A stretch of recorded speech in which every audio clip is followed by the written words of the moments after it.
Welcome to Suman TV. నేను మీ నవీన్. ప్రస్తుతం మనతో ప్రముఖ గైనకాలజిస్ట్ మరియు ఆంకాలజిస్ట్ డాక్టర్ సాయి లక్ష్మి ఆయన గారు ఉన్నారు. హాయ్ మ్యామ్, నమస్తే అండి. నమస్తే మ్యామ్, చాలా వరకు నేను విన్న దానిలో పాలిచ్చే తల్లుల్లో పాలు ఆగిపోయి గడ్డ కడితే ఏమైనా రొమ్ము క్యాన్సర్ వచ్చే అవకాశం ఉంటుంది అని చెప్పి భయపడుతూ ఉంటారు. సో అది నిజంగానే రొమ్ము క్యాన్సర్కి దారితీసే విధంగా ఉంటుందా? సో ఎట్లా దీన్ని ఎట్లా డయాగ్నోస్ చేయాలి? లుక్ అంటే అది టోటల్ అపోహ. క్యాన్సర్తో ఒక లేడీ వచ్చినప్పుడు అమ్మ మీకు రొమ్ములో క్యాన్సర్ వచ్చింది అని చెప్పినప్పుడు వెంటనే మైండ్ రివైండ్ అయిపోతుంది వాళ్ళకి. అప్పుడెప్పుడో మా పిల్లలు పుట్టినప్పుడు పాలగడ్డలు వచ్చినాయి, మా బేబీ సరిగా పాలు తాగలేదు, అందుకే నాకు ఇలా అయ్యింది అని వాళ్ళ మైండ్లో ఫిక్స్ అయిపోతారు. So this is not true at all అండి. రొమ్ములో పాలు గడ్డలు వేరే, క్యాన్సర్ గడ్డలు వేరే, రెండిటికి ఎక్కడ సంబంధం అనేది లేదు. బట్ ఈ పాలగడ్డలు ఎందుకు తయారవుతాయి అంటే పాలు తయారవుతున్నాయి, ఆ తయారైన పాలు బయటికి రావట్లేదు, ఎక్సెస్ పాలు గడ్డ కింద కట్టేస్తాయి.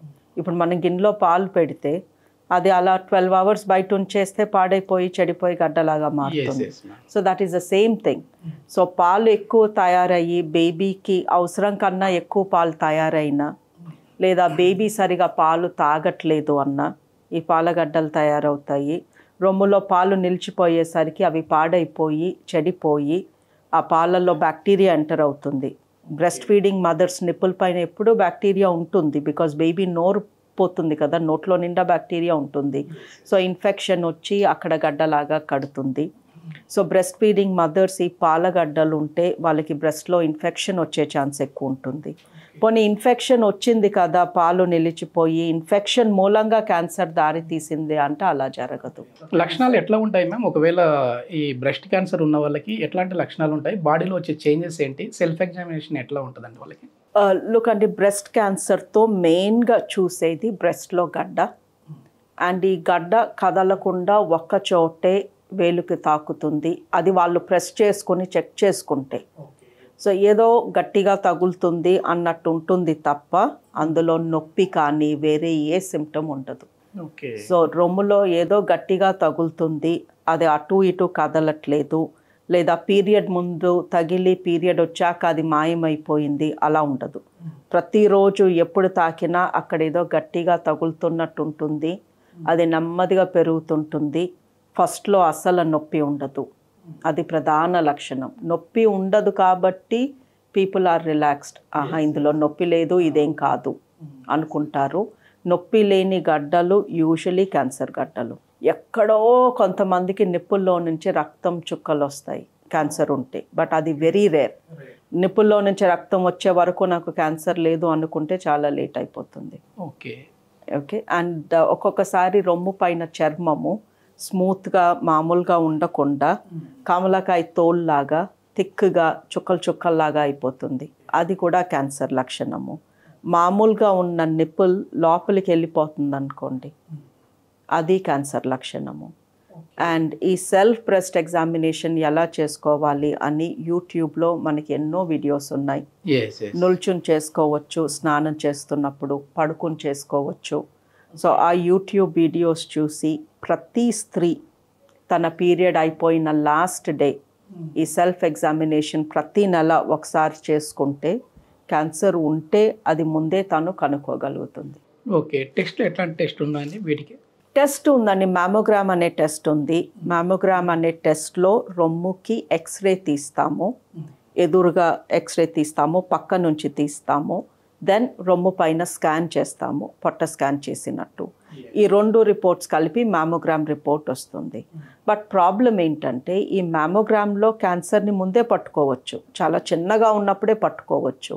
బట్ ఈ ఎక్స్రేస్ పోతున్నాయి, అండ్ ఈ ఎక్స్రేస్ అన్నవి మన బాడీకి మంచిది కాదు. ఎక్స్రే దిగినప్పుడు మన బాడీలోకి రేడియేషన్ వెళ్తుంది. అలా మాటికి రేడియేషన్ వెళ్తే ఆ రేడియేషన్ మూలంగా మనకి క్యాన్సర్ రావచ్చు. ఒకవేళ క్యాన్సర్ ఉన్న వాళ్ళకి పెరిగే అవకాశం ఉంటుందా మ్యామ్? యూజువలీ క్యాన్సర్ ఉంది అంటే ఆల్రెడీ దాన్ని ఇంకా రేడియేషన్తో పెద్దగా పెరిగే ఛాన్సెస్ ఉండవు, అది ఎనీవే పెరుగుతూ ఉంటుంది.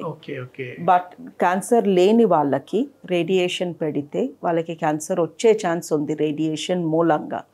అందుకే ఈ మ్యామోగ్రామ్ అనే టెస్ట్ 40 దాటితే కానీ చేయించుకోవద్దు అంటాము.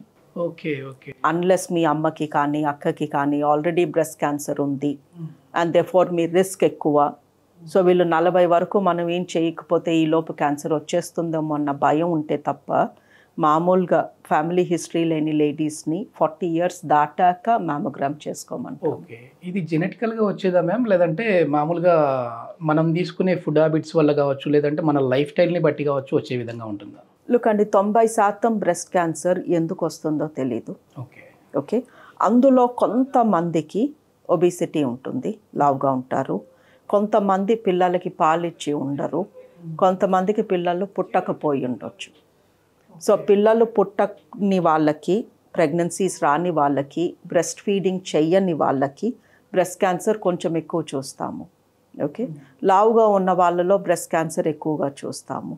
బట్ అలా అని సన్నగా ఉండి 4-5 పిల్లలు పుట్టి వాళ్ళందరికీ బ్రెస్ట్ ఫీడ్ చేసిన వాళ్ళల్లో కూడా బ్రెస్ట్ క్యాన్సర్ చూస్తున్నాము.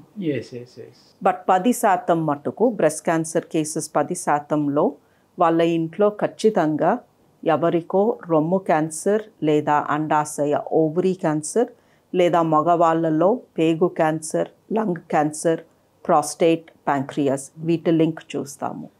వీటిని వంశపారంపర్యంగా వచ్చే బ్రెస్ట్ క్యాన్సర్ అంటాము. ఇది యూజువలీ 45 లోపు వచ్చేస్తుంది అండ్ చిన్న ఏజ్లో వస్తుంది.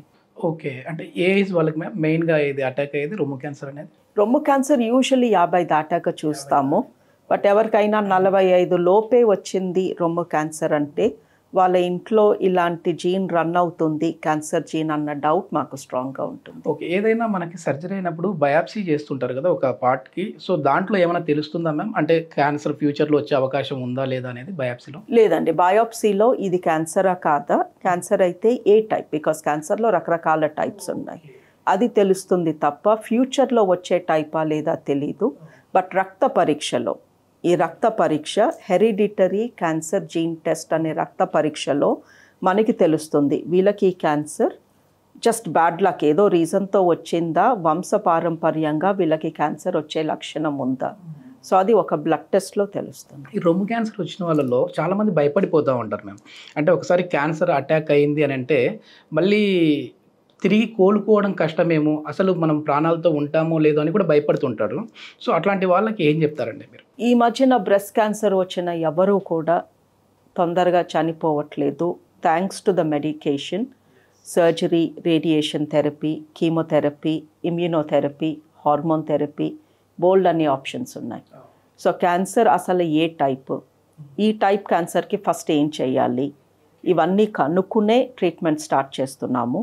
సో అందుకే రొమ్ము క్యాన్సర్ ఎవరికన్నా వచ్చినప్పుడు యూజువలీ టౌన్స్లో ఈ ప్రాక్టీస్ చూస్తాము.